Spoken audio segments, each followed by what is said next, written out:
That's it. I give up. I'm officially never going to remember past math papers. I have like tests for general chemistry, paper tests, that I keep trying to hand back for like 3 weeks now, and I keep forgetting, and then I'm like, I won't see them for like another week. So I should just burn them. I know. Hi. I feel like I haven't been in here in like a week. I know. It's a reunion today. I mean, I'm not sad about the snow days, don't get me wrong, but I thought we'd have one again today. I was really. I stayed up because I thought we were going to. No. Me and my mom went to the store at like 7, and the roads were really bad. Yeah. So. I think, so that's the problem, is it came too early. Yeah. I know. I kept checking my phone, and then I was like up extra early this morning checking, like, is it a snow day? No. But unfortunately, snow days may be a little different from here on out anyway. You know that, right? Now we're online. That's what I heard. Yeah, so I'm sure that there's going to be some discussion about it, and things may change. I hope. No one wanted it, but I'm surprised it took them so long to figure out what to have online class. Yeah. It really took them like 2 seconds. Well, there's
Hola. All right. Well, we should learn. Let's see. We were doing equilibrium, right?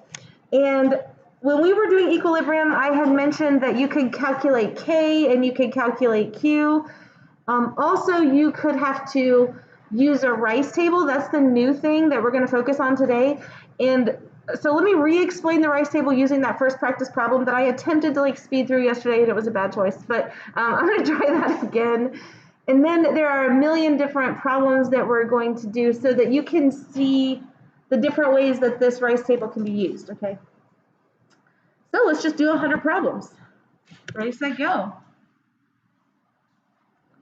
Nice. All right, so if I'm taking the test today and I'm faced with this problem, the first thing that I do is I look at the problem, I see the equation, and I notice that the arrow has 2 heads on it, right? So it's equilibrium. So immediately now when I'm taking the test, I'm thinking, okay, is this question going to involve K or Q or rice table? Let's pretend it involves a rice table so we can learn how to use that thing. How do you do a rice table? Well, first of all, you have to know what the letters stand for. And I should mention this one more time.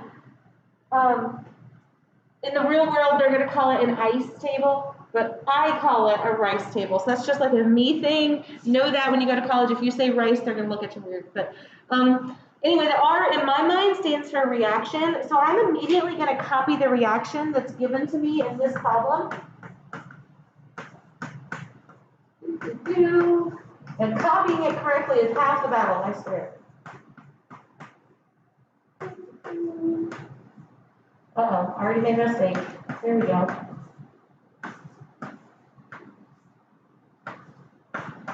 Running out of space. Oh, no.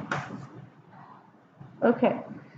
So, I've got my reaction copied down. Now, in this part of the race table, I'm going to record the initial concentration for each chemical. For most reactions, the products start out with an initial concentration of 0. Usually, the products start out at 0.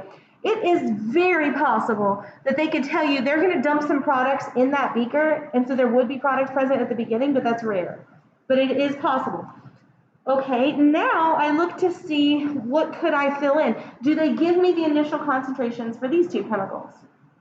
And they do. It says it's 0.810. So I'm going to fill that in for each chemical because that's what the question tells me. Okay, now the next part of my chart is the change in concentration. This question says nothing about the change in concentration. So I'm actually going to use variables in this part of the chart. I'm going to say that I lose X amount of this chemical. Because the problem doesn't tell me how much I lose, I just guesstimate that I'm losing X amount. If I lose X amount of this chemical, I will also lose X amount of the other chemical. Why? Because they're in a 1-to-1 ratio. Now, why am I losing X amount and not gaining it? Well, these are reactants, so their concentrations are always going to decrease. When I get over here to the products, though, their concentrations will increase. And we want to increase them also using the coefficients. So you know how this was X and it had a coefficient of 1? Well, when I come over here to this chemical, it has a coefficient of 2, so I should call that 2X. If this is X, then this chemical is 2X. And you might be tempted to call water X because it has a coefficient of 1. And that's not wrong, but I want you to remember that liquid water is not a part of equilibrium. So rather than even wasting my time with this column at all, I'm just going to X out this whole thing. You would do that with a solid also. X it out if there's a solid, X it out if there's liquid water. Okay, so now this part of the chart, this represents the concentration of that chemical at equilibrium. So I know that this chemical's concentration will be 0.810 minus X. And this chemical will have the same concentration, and this chemical's concentration will be 2X. These will be their concentrations at equilibrium. So now, what can I do with this? Well, if I can figure out what this number is, and if I can figure out this number and this number, we can use those numbers to find K. Because K is, remember, the products over the reactants, but it's their concentrations at equilibrium that get plugged in. Or I could take the initial concentrations and I could plug those in, products over reactants, but that would be finding Q, not K. And I could also be asked to find the change in concentration, so I might be asked to find X, right? Every problem is going to be a little bit different. So if I look and read this question now, we can figure out what we need to do. It says we are going to calculate K. Now, it also gives me this other piece of information here that we skipped over, right? That's the concentration of the acid at equilibrium. Okay, so that, the acid is this guy right here. So 0.748 is that concentration. So if we know that 0.748 is this value, can't we figure out X? That's the goal. That's what we want to do. Once we find X, we can plug that X in, and that will give us our concentrations that we can use to find K. So let me go through that here in the PowerPoint. Okay, we X'd out water. We put in our initial concentrations for the reactants, and the initial concentration of the product we assumed to be 0. We lost X amount of the reactants. We gained 2X for that one product. And then we recorded our equilibrium expressions for their concentrations, right? Now watch this. I'm going to plug in 0.748 in place of that value that we had there, and that's going to allow me to work backwards to find x. Right? 0.810 minus x equals 0.748. Well, I figured out x is 0.062. So now what am I going to do with that x? I'm going to plug it back in. Now, when I plugged it in here, I plugged in 2x, right? And so now we can solve these numbers down here. And I have all of my equilibrium concentrations I can use to find K now.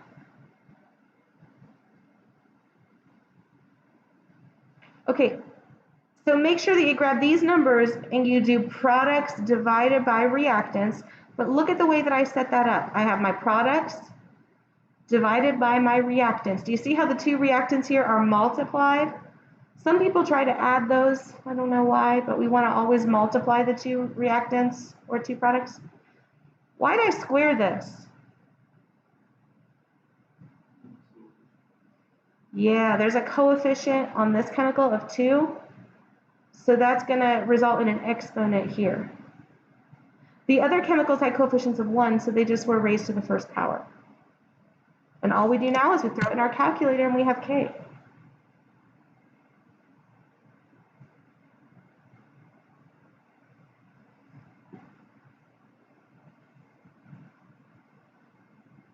All right, talk to me here. Tell me if this made sense or if you got lost somewhere along the way.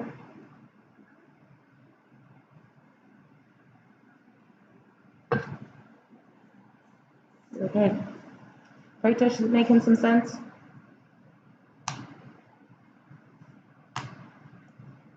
Okay.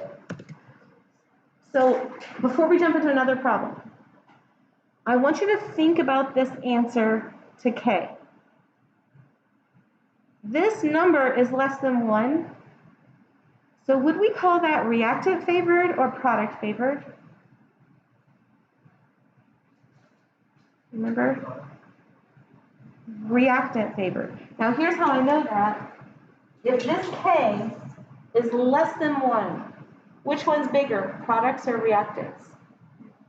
The reactants is bigger.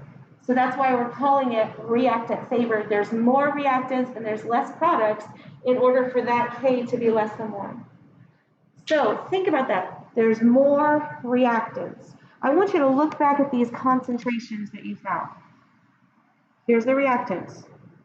Guys, that's way more than the products, right? So it makes logical sense that you would have more reactants and less products, and that would result in a small K less than 1. So I hope that anytime that you're doing math in this chapter, you're trying to stop and see if the answer that you got is logical, because if not, then maybe that will clue you in that you made a mistake in your math. One other thing I should say before we do another problem. This chart is specifically made to be used with molarity. So these numbers that I plugged in, these are all molarities. These are all molarities. So do you all remember that molarity is really moles divided by liters? It's not the same as just moles. But it's common for them to give you a problem and give you moles. And then people take those moles and they put them in the chart. Well, you can't do that. You can only put molarity in the chart. If they give you moles, you have to take those moles and divide it by liters. They're going to also give you liters in the problem. You'll just need to divide before you plug it in here. Because if you put moles in this chart, your math is going to be all messed up and you'll get all the wrong answers. Never put moles in the chart. It is not the same as molarity. You have to divide the moles by liters. Hopefully, they'll tell you that it's in 1 liter, and then the math becomes real easy, and those moles just directly translate to molarity, if that makes sense. Okay, we got 800 problems to do. Ready for the next one? Okay, in that last problem, we were trying to find K, weren't we? Look carefully at this problem, and notice that they have given you K. So we're still going to use our rice table, but we're going to use it differently. And that's my whole goal today, is to try to show you how many different ways this rice table can be useful. I want you to also notice right away they're giving you moles and liters.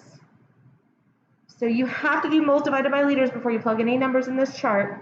One other thing, they give you a temperature. Guys, you will never use the temperature mathematically. You can ignore it. Why do they give you the temperature? Because this K is a constant at a certain temperature, and they just feel the need to tell you what that temperature is if they're going to give you the K. So if they give you the K, they always give you a temperature, ignore it.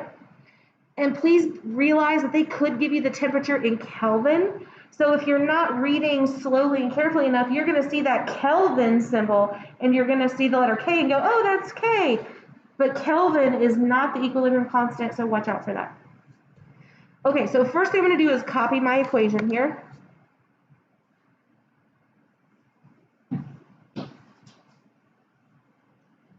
Do I have any solids or any liquid water in this one? No. Nope. Okay, so we're going to need everything to be copied. If there was liquid water and solids, you would be able to ignore it.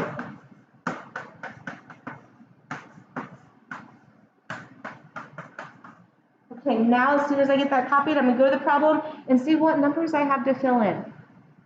Well, what's 1 mole divided by 0.5 liters? 2. Okay, so 2 molar is placed in the flask. What does that mean? Those are your starting concentrations for those 2 chemicals that they mentioned in the problem.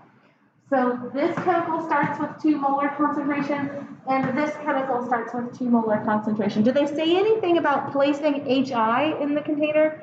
No, so we should assume that its concentration starts out at 0.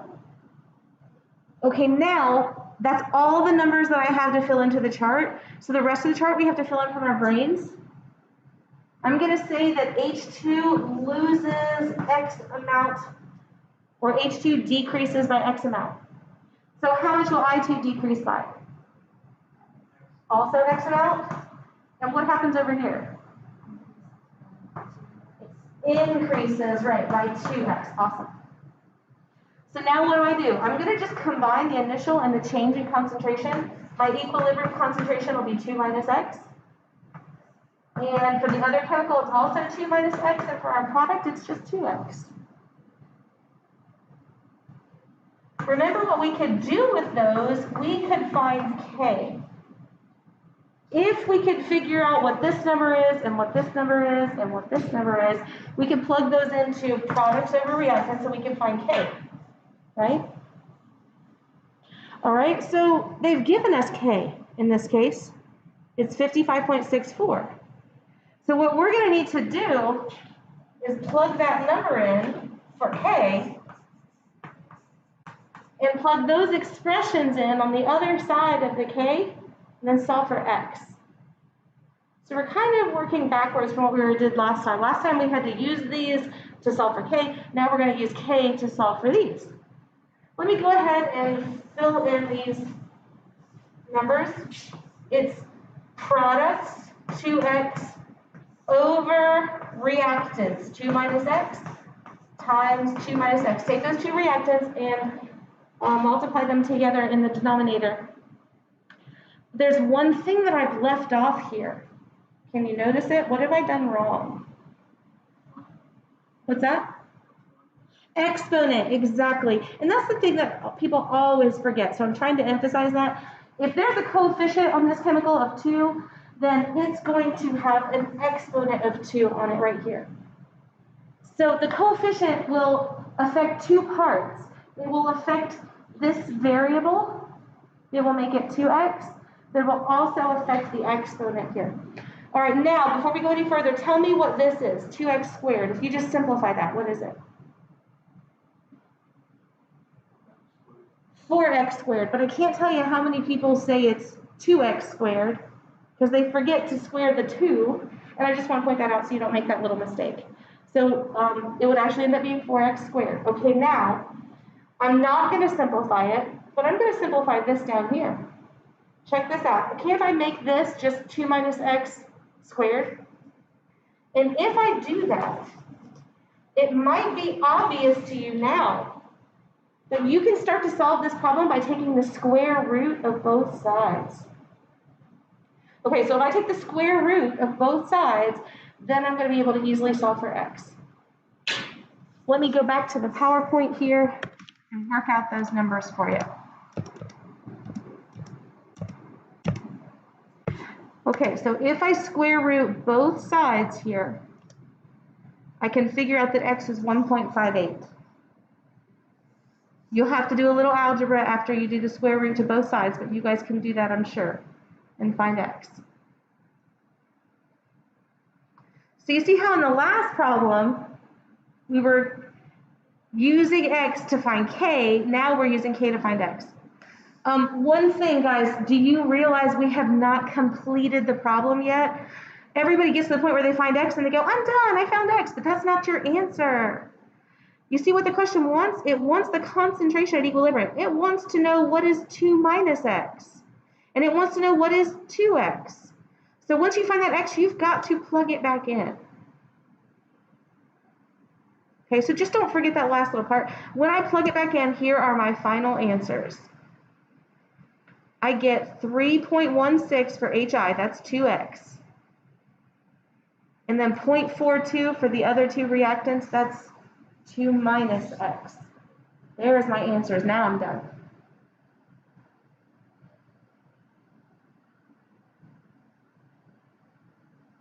Are you entertained yet? This is like so fun to me. I actually love this math. Apil does too. Look at his face. He's like, yes, so fun. It's like prom night fun, right? Okay, maybe not. Are you guys gonna get a prom this year? There better be a prom. Oh, sorry. Never mind. Wait. Hey, look at this K. Is it reactant favored or product favored? Product favored. So now, which one of these was the product? Oh, look how much there is of it. That's what it means to be product favored. There's so much more products than there are reactants. So these numbers make sense. I just want you to try to reflect on numbers when you're done. Ah, pray tush.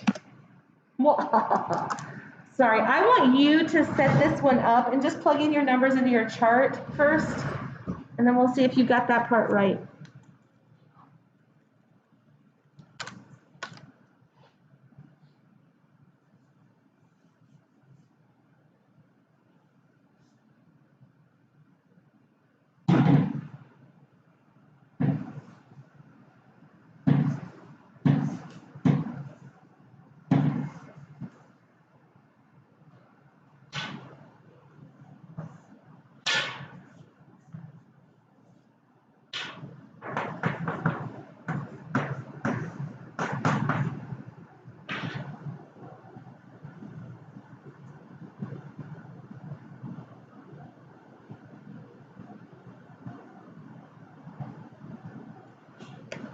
All right, so let me interrupt you for a quick second. You know how I said always put molarity into the chart? Okay, well, gases do not have molarity, but pressure is molarity for a gas. And pressure can be in atmospheres or millimeters of mercury. So you can take a pressure and put it in the chart. You just can't put moles in the chart. That's the big deal. Okay, keep trying.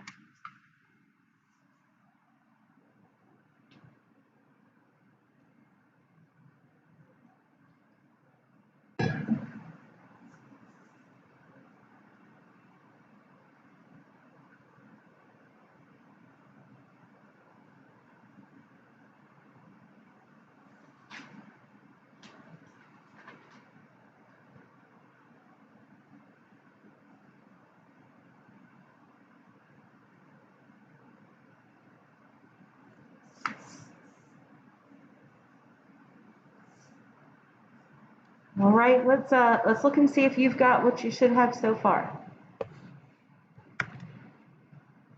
Did you plug in 0.45 atmospheres under iodine for the initial concentration? And it's going to lose X amount, so the equilibrium concentration is 0.45 minus X.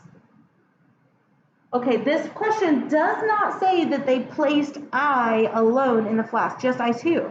So I'm supposed to assume that I started with 0 products, that I gained 2x amount, so the equilibrium concentration of that product is 2x. So far, we're okay? Got all that part? If these were solids, you would ignore them. If they were liquid water, you would ignore them. Okay, now, do you see how they gave us K? This problem is going to look a whole lot like the problem that we just did. They have given you K, and you're going to need to find these equilibrium concentrations. That's what it wants. So let's take the K, 5.6 times 10 to the negative 12, and let's set that equal to 2x over 0.45 minus x. What have I done wrong? What have I left off?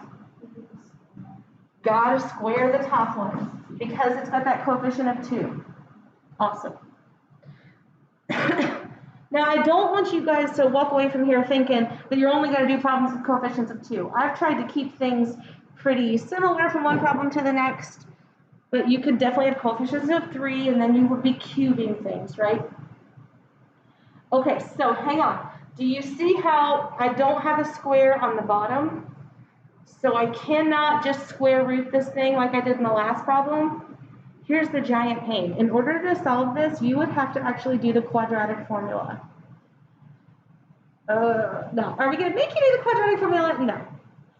Because I've never seen them require you to do the quadratic on the AP exam. Every problem I've ever looked at since 2013, I've been looking at them. They've never asked you to do that. So I won't ask you to do that on the test. However, there are a couple homework problems that could give you the opportunity to do that, should you want. But the quadratic formula would be required to fix this. Now, let me show you a shortcut. This is a trick. Can you just look at this K value, this equilibrium constant? Is it reactant favored or product favored? It's reactant favored. Guys, it is super reactant favored because this is a very small number. What does it mean to be reactant favored? At equilibrium, there's more reactants, a ton more reactants in this case, right? Okay, so I want you to think. This concentration is basically going to stay the same as its original concentration because we're not going to change it much at all. We're going to keep it in the reactant form, and the reaction is not going to make much products. It's going to keep a lot of the reactants. At equilibrium, we're going to have mostly reactants here and barely any products. So if that's the case, we can approximate this x to be 0. We can say that this guy's concentration is going to stay about the same. Because the equilibrium constant is so small, because it is so super reactant favored, we can say that we're not going to lose much reactants at all in this reaction. So now what does that do? It changes this to just 0.45. And then that changes this problem to having just 0.45 in the denominator, not 0.45 minus x. And guess what that means? You don't have to do the quadratic formula. So it's a trick you can use. If you recognize that that equilibrium constant is a super small number, you can approximate this x to be 0, and then that saves you from doing the quadratic. The answer that you come up with when you do it this way is almost the same as what you would get if you do the quadratic anyway. And if you do sig figs, you would actually get the exact same answer doing this as what you would get with the quadratic. So there's really no point in doing the quadratic if you can recognize that you've got that super small equilibrium constant. One question I get a lot is, well, why aren't you approximating this to be 0 then? Okay, so I want you to understand that the loss here is so small, it's basically insignificant compared to the starting concentration. But the gain in products is still relatively significant compared to the starting concentration of the products that was 0. So I'm not allowed to approximate this x to 0, only the x in the reactants is what would make sense to approximate. Okay, so let me go back here and show you the math.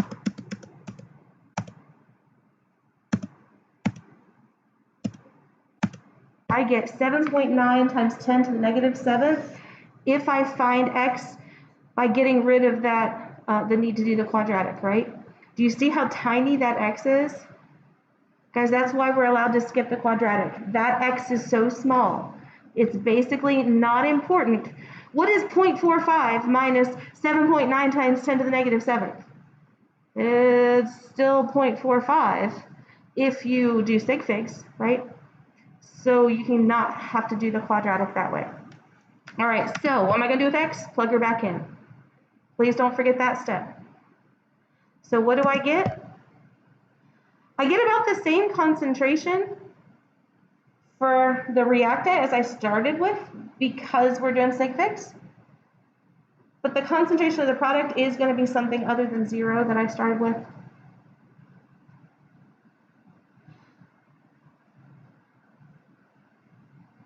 Last detail. Y'all told me this was real reactant favored. That means we're not going to have a lot of products, right? Okay, look how much products we have.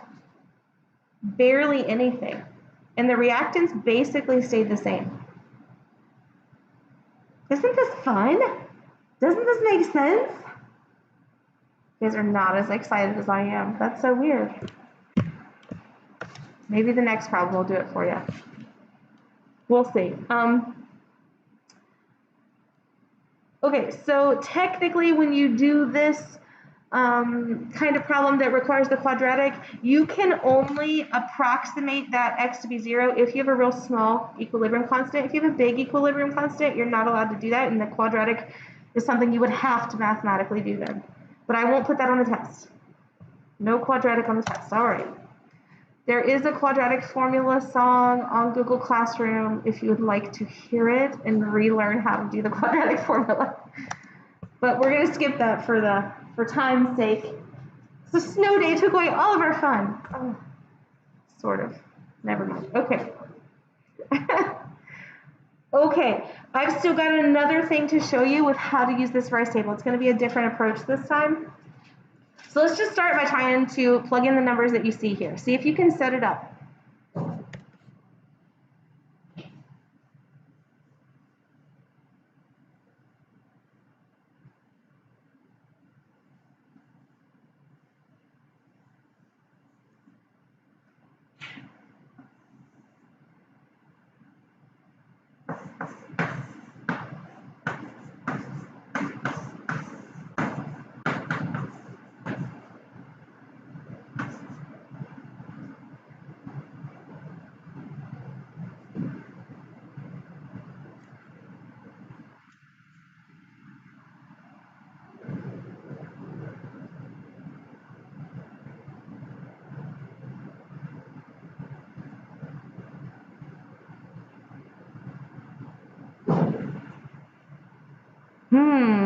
Now, what you probably are noticing right now is that they don't give you a K, which is weird.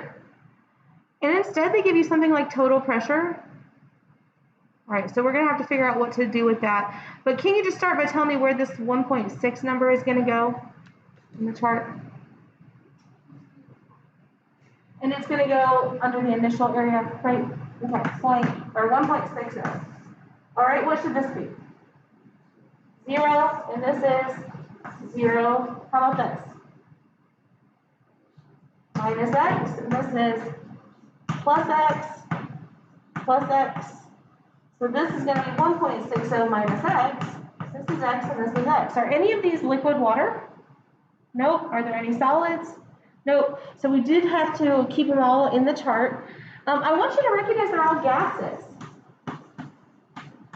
Doesn't that mean that when they reach equilibrium, this will be the pressure of that gas, and this will be the pressure of that gas, and this will be the pressure of that gas? Well, guys, if they're all gases, and they all have pressures, then what can I do? I can add those pressures up. If you add them up, you'll get the total pressure, which is what they gave you in this problem. They said the total pressure is 1.8.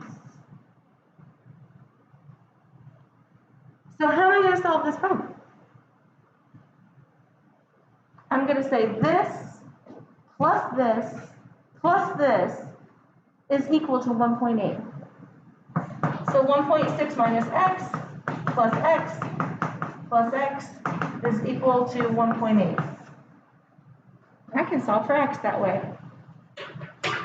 Now this only works with gases because gases have pressures that total up, right? But you can do this kind of problem with gases. Let's look at the math. Okay, so when I calculate x, I get 0.2. What am I supposed to do with that x? I'm not done. Plug it back in, right? So x actually will be the pressure of the two products, but I have to subtract it from 1.6 to get the pressure of my reactant. There's my answers when I do that subtraction.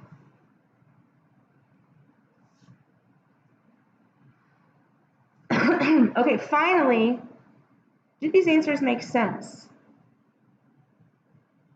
Well, I have more reactants than I have products, so it should be reactant favored. And if you actually calculated K, which you could do from these concentrations right here, right, you would see that it's less than 1 because it's reactant favored. The next question is actually going to require you to do that, I think.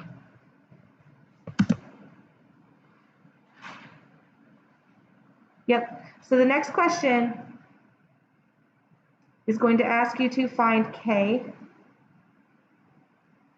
once we get those equilibrium concentrations. All right, so take a second and set that one up, and then I'll show you what to do here.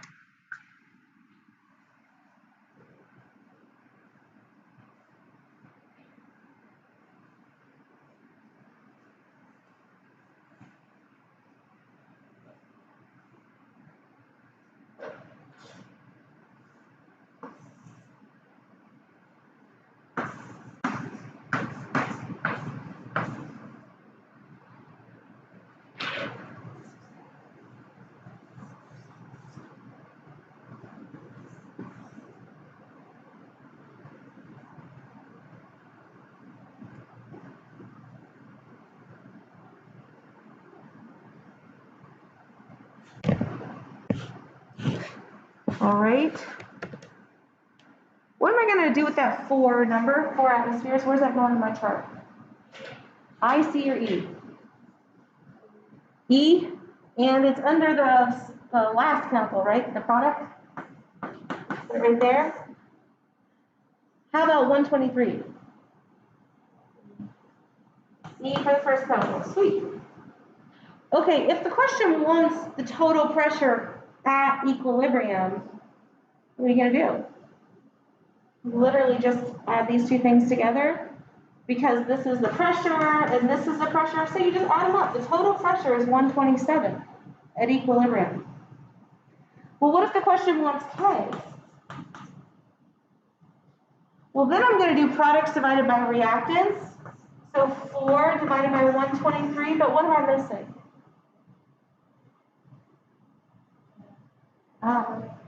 That's always the thing people forget. This thing has a coefficient of 2, so we need to make sure that we're squaring that chemical.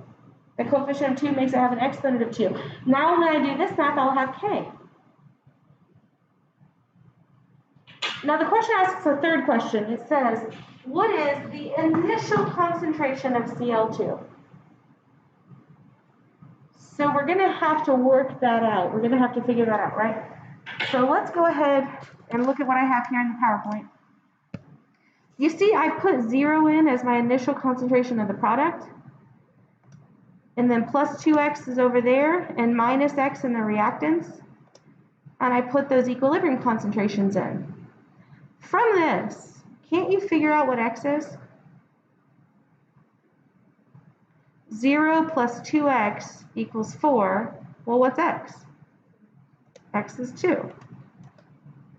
If x is 2, now I can plug that in over here, right? So let me plug that in here, minus 2. Well, what's the initial concentration then?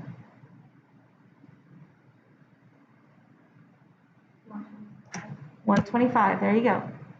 So sometimes you'll be asked to find the initial concentration, and you're just going to kind of work backwards to do that.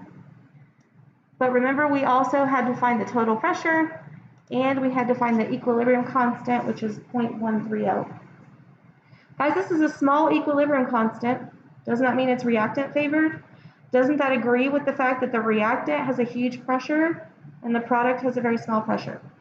So hopefully that all makes sense. What questions do you have so far? When will it end? Not yet. It's not ending yet. There's, I think still one more problem to do.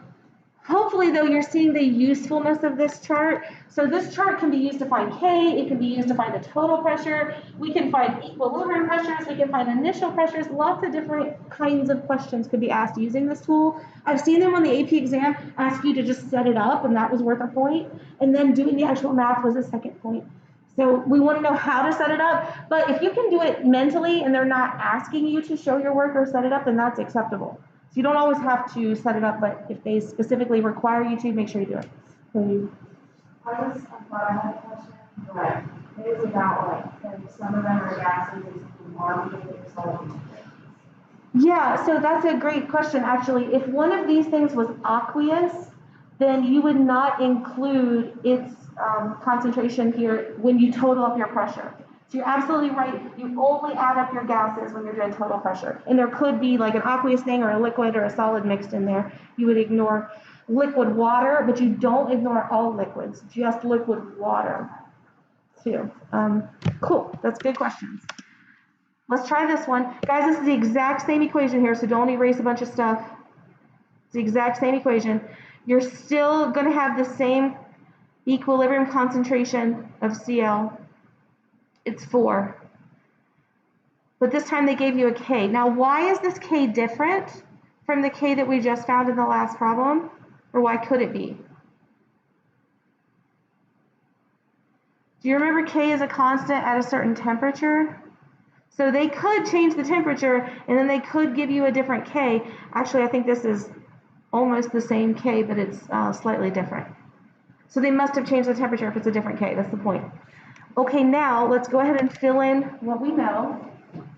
So for this problem, we don't know the 123 pressure at equilibrium of the reactant.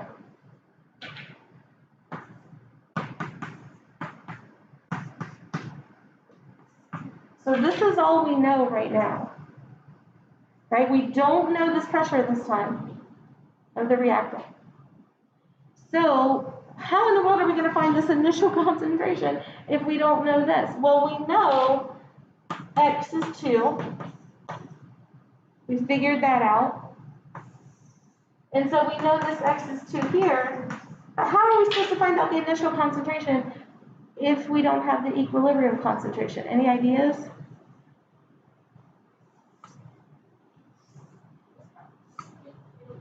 You have K. So from K, you can find this, and then you can work backwards to find that. That's exactly what we're going to do. So let me show you here the way that I set it up. All right, I'm going to change this little equilibrium concentration to the variable y. I just didn't want to call it x because I didn't want you to think it's the same as the x we're going to find. Okay, so this concentration we're calling y. K is equal to products over reactants. So 4 squared over y. And then I can find y. That's my concentration at equilibrium of the reactant. You follow what I did there so far? Okay, so now if that's 142, and remember we found x to be 2, then the initial concentration had to be 144, right? So hopefully I have hit every possible direction that they could come from when they give you a question on the AP exam using this Rice table. Our answer there is 144. They could ask you to find Q or something like that, but that's pretty much it. So I have 2 problems for you all to try. I know there's only 5 minutes left, but what I'm asking you to do is 2 problems where you're just going to be able to then reflect on the answer key. They're on Schoology. Let me show you where those are just in case. And then don't forget that there's a flashback Friday due tomorrow morning. I know there's no school tomorrow, but I'm still asking you to do that flashback Friday so I can grade it tomorrow. Hopefully I'll have time to do that. Also, we've officially finished lesson 1 and 2, so there's homework for that, and I am asking that you do homework for both of those by Tuesday morning if possible. Trying not to overwhelm you. I think it'll be not too much. But these are the 2 practice problems that you could attempt and just look at the answer key, make sure you know how to use the rice table. The homework will give you more practice. And that's it. So, the end. Thanks for listening, guys. And I probably forgot to take attendance.